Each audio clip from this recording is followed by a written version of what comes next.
Não está faltando pensamento crítico no mundo. Meu nome é Paulo Camargo e este é o curso Tomada de Decisão Baseada em Evidência.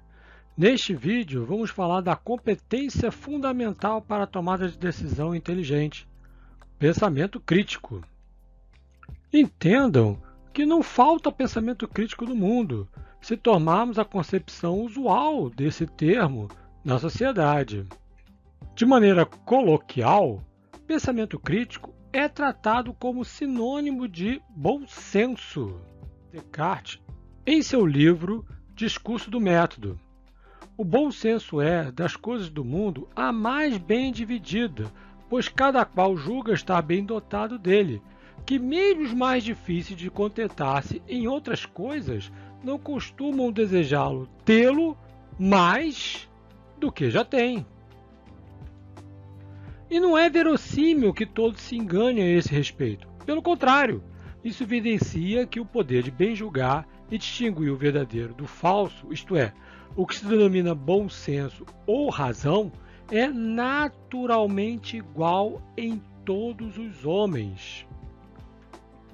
A diversidade de nossas opiniões não provém do fato de uns serem mais racionais do que outros, mas tão somente em razão de conduzirmos o nosso pensamento por diferentes caminhos e não considerarmos as mesmas coisas. Portanto, se as pessoas pensam que o pensamento crítico é bom senso, não falta pensamento crítico. Tanto, não poderíamos estar mais longe da verdade. Pensamento crítico não é bom senso. Pelo contrário, é um esforço consciente de analisar, estruturar e melhorar a maneira de pensar. Demanda conhecimento, conceito, técnica, atitude e treinamento. Agora, redefinindo corretamente o termo, falta sim pensamento crítico no mundo. E muito! Todo mundo pensa. É da natureza humana. Entretanto, o pensamento deixado por si só é enviesado, distorcido, parcial, não uniforme e carregado de preconceito. Ainda assim, a qualidade de nossas vidas e do que produzimos, fazemos ou construímos depende precisamente da qualidade do pensamento ou da ausência dele. Pensamento superficial é custoso tanto em dinheiro como em qualidade de vida. Excelência no pensamento deve ser, portanto, sistematicamente cultivada. Existem métodos de raciocínios melhores ou piores.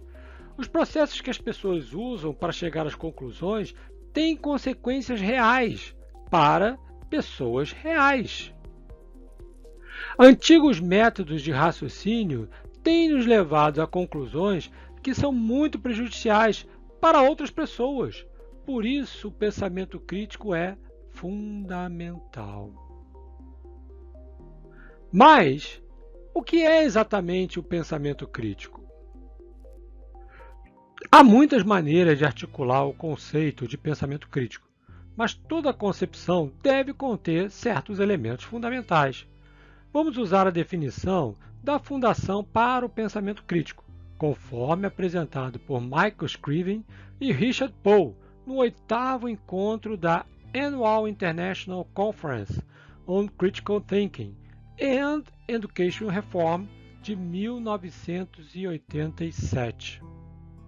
O pensamento crítico é o processamento intelectualmente disciplinado de conceituar, aplicar, analisar, sintetizar e ou avaliar informações coletadas ou geradas pela observação, experiência, reflexão, raciocínio ou comunicação, como um guia de crença e ação.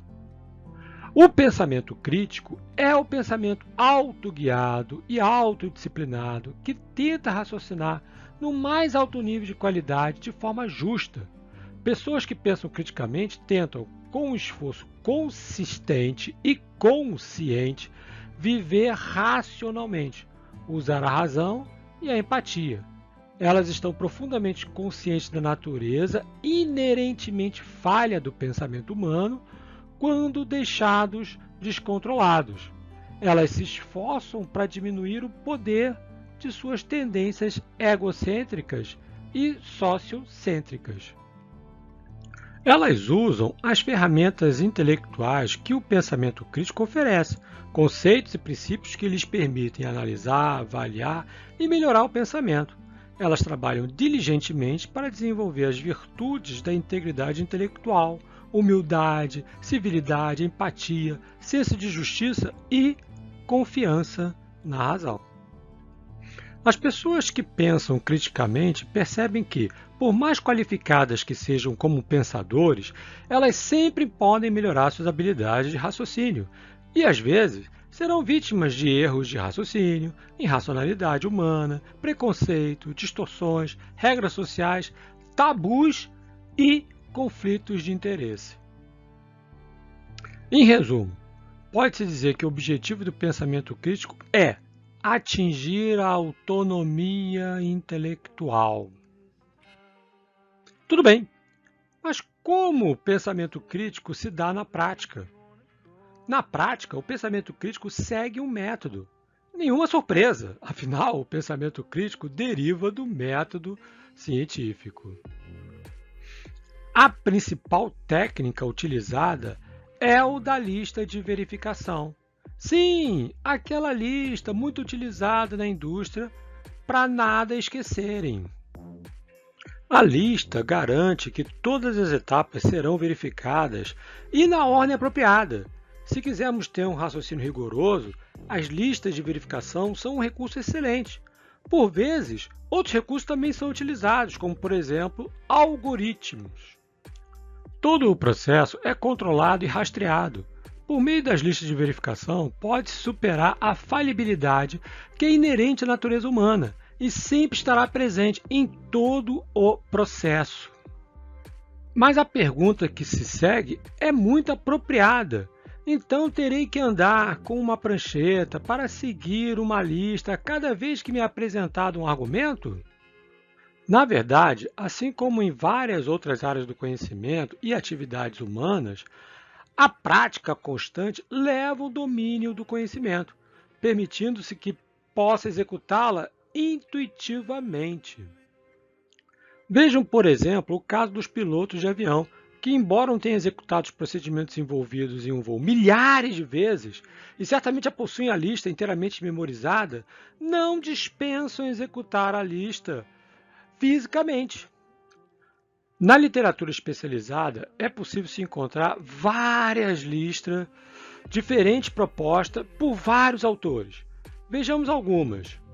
Temos a Crash Course, de Peter Boghossian, a Deconstructing Climate Misinformation to Identify Reasonable Errors, de John Cook.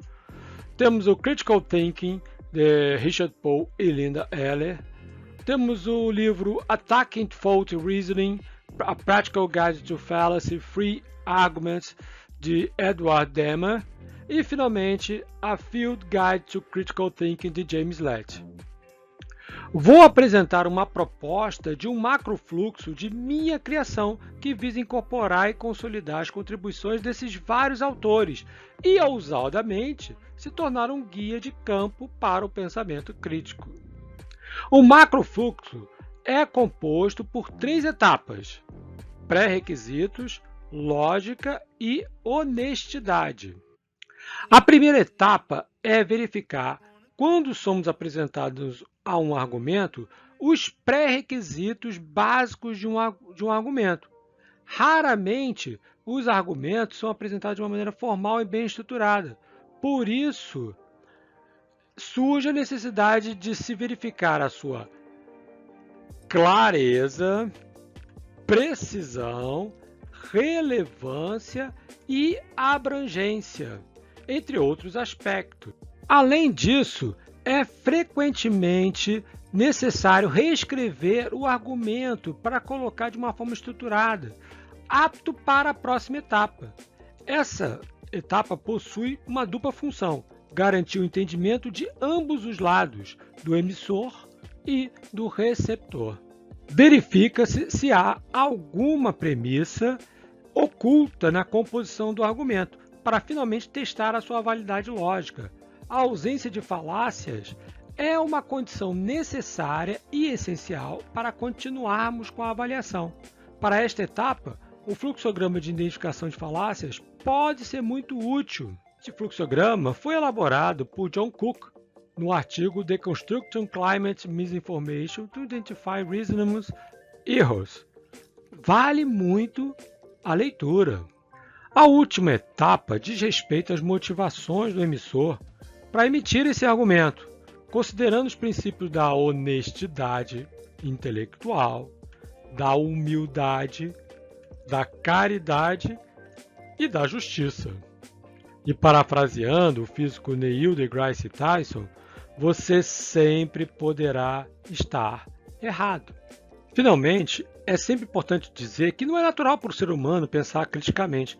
Demanda uma atitude e mentalização como motor impulsionador para nos tornarmos pessoas responsáveis com aqueles que estão próximos, bem como a sociedade geral e com o planeta.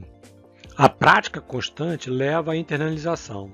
E ao final do processo, você estará pensando criticamente de forma intuitiva, ou em outras palavras, incorporado ao seu sistema 1.